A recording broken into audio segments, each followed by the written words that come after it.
যেই পিঠাটা আমরা কিন্তু অনেকটা পোয়া পিঠা বা তেলের পিঠা জানি, কিন্তু আজকে আমি একইভাবে একটু ভিন্ন স্টাইলে ঐতিহ্যবাহী তামিলের পিঠা শেয়ার করব। সেটা হচ্ছে কালা থাপ্পম।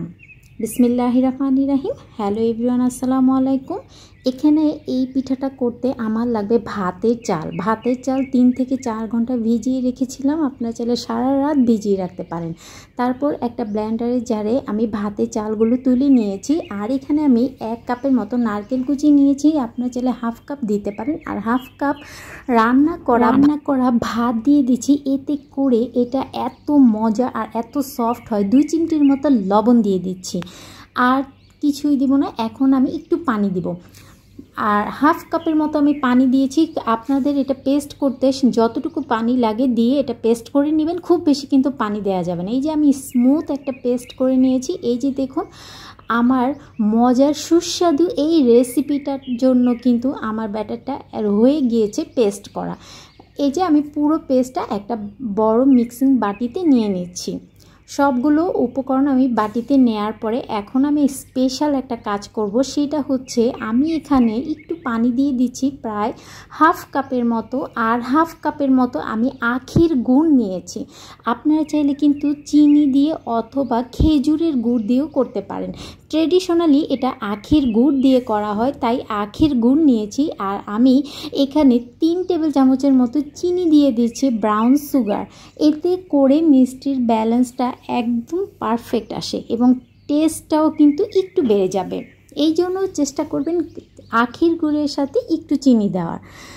এখন এটা গলিয়ে একটা সাইডে রেখে দেব। এটা যখন কুসুম গরম থাকবে, এই পর্যায়ে আমি এখন আমার যে ব্যাটারটা আমি রেডি করে রেখেছিলাম ভাতের চালের, সেটার উপরে ছেঁকে দিচ্ছি। যেহেতু আখের গুড়, অনেক সময় আখের গুড়ে ময়লা থাকে, তাই আমি এটা একটু ছেঁকে নিচ্ছি। আপনারা যদি আখের গুড়টা পরিষ্কার থাকে নাও ছাকতে পারেন, যদিও আমার তেমন কোনো ময়লা ছিল না। এখন আমি এই ব্যাটারের সাথে আখের গুড়টা নেড়েচেড়ে মিক্স করে নিচ্ছি। এটা কিন্তু এখন একটু পাতলা হয়ে গিয়েছে, এই যে দেখুন। আর এটা কিন্তু একটু পাতলাই হবে, একদম ঘন হবে না। খুব ভালোভাবে গুড়টা মিক্স করা হয়ে গেলে এখন স্পেশাল আরেকটা কাজ করব, আর সেটা হচ্ছে আমি 2 থেকে 3 টেবিল চামচের মতো ঘি দিয়ে দিচ্ছি। ঘি দিয়ে আপনারা এখানে কিন্তু নর্মাল খাওয়ার কুকিং অয়েলটাও দিতে পারবেন অথবা বাটারও দিতে পারবেন। আমি ঘি দিয়েছি। আর এখানে আমি 1 কাপের মতো নারকেল এরকম করে কেটে নিয়েছি। এই যে আপনারা কিন্তু দেখে বুঝতে পারছেন এটা একটু মোটা মোটা করে। আর নারকেলের নিচে যে অংশটা থাকে কালো, সেটা সহই কিন্তু আমি এটা পাতলা করে কেটে নিয়েছি। আপনারা চাইলে একটু পাতলা করেও কেটে নিতে পারেন। এখন আমি 2 থেকে 3 মিনিটের মতো এই ঘিয়ের মধ্যে নারকেলটা একটু ভেজে নিব।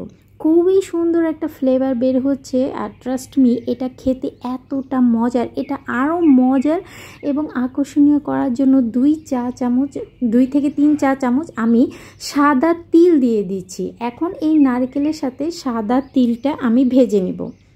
এটা কিন্তু চুলা আঁচটা মিডিয়ামে রেখে ভাজতে হবে, হাইতে করে এটা পুড়ে ফেলা যাবে না। ভাজা হয়ে গেলে এখন আমি যে কাজটা করব, আমি কিন্তু কয়েক সেকেন্ড পরেই কিন্তু একদম গরম অবস্থাতেই কিন্তু আমি এই যে নারকেল ভাজা আর তিল ভাজা ঘি সহ পুরো মিশ্রণটা দিয়ে দিচ্ছি। আর একই সাথে দিয়ে দিচ্ছি হাফ চা চামচ বেকিং সোডা, খাওয়ার সোডা যেটা বলে সেটা। আপনারা চাইলে এখানে 1 চা চামচ বেকিং পাউডারও দিতে পারবেন। তারপর সোডাটা খুব ভালোভাবে মিক্স করে নিতে হবে।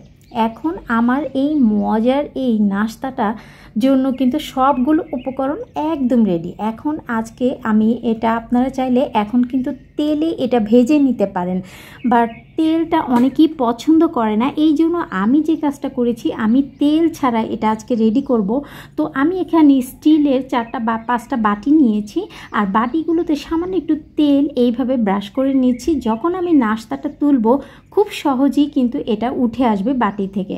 এখন আমি আমার পছন্দ মতো বাটিতে নাস্তাগুলো দিয়ে দিচ্ছি। এই যে এটা একটু ফুলবে, এই জন্য একদম ভরে ভরে দিতে যাবেন না, একটু ফাঁকা রেখে তারপর আপনি বাটারটা বাটিতে দিবেন। তো আপনারা চাইলে কিন্তু বড় একটা কোনো কিছুতে একবারে এটা স্টিম করতে পারেন। তো আমি এটা ভাপ দিব, এই জন্য একটা প্যানে পানি গরম করে উপরে স্টিমারটা বসিয়ে ছোটো ছোটো বাটিগুলো যে নিয়েছিলাম বাটিগুলো এখন আমি একে একে বসিয়ে দিচ্ছি। এই যে আপনারা দেখতেই পাচ্ছেন। আর এটা খেতে যে এতটা মজার, আপনারা যদি বাসায় করে না খান বুঝবেন না। আর আমি আবারও বলছি, আমি এটা ভাপ দিচ্ছি। আপনারা যারা তেল খেতে কোনো সমস্যা নেই তারা কিন্তু এটা সরাসরি একটা প্যানের মধ্যে সামান্য তেল লাগে, এটা ভাজতে খুব বেশি তেলও লাগে না, তেল দিয়ে এটা ভেজে নেবেন। আমার 6 থেকে 7 মিনিট সময় লেগেছে এটা স্টিম হতে। এই যে দেখুন উপরটা কীরকম ফেটে গিয়েছে, একটা টুথপিকের কাঠি দিয়ে চেক করে দেখছি, এই যে ক্লিন এসেছে, মানে আমার নাস্তাগুলো কিন্তু হয়ে গিয়েছে। এখন এটা কিন্তু খুবই গরম, এখন এটা মোল্ড আউট হবে না, আমি এটা ঠান্ডা করব, ঠান্ডা করে মোল্ড আউট করে ফিরে আসছি। এই যে আমার পিঠাগুলো হয়ে গিয়েছে, আপনার সাইড দিয়ে কিন্তু একটু ছুরি দিয়ে একটু সরিয়ে নিলে কিন্তু পিঠাটা খুব সহজেই বাটি থেকে এইভাবে তুলে আসবে। এই যে দেখুন কত সুন্দর হয়েছে, আর এটা এতটা সফট নরম তুলতুলে, মুখে দিলে একদম মিলে যাবে। আপনারা কিন্তু এইভাবে বাচ্চার টিফিনে অথবা সকালে বিকেলে নাস্তায় বাসায় গেস্ট আসলে ঝটপট কিন্তু এই নাস্তাটা করে ফেলতে পারবেন। খুবই মজার এই তামিলের ঐতিহ্যবাহী এই রেসিপিটা। আজ এখানে বিদায় নিচ্ছি।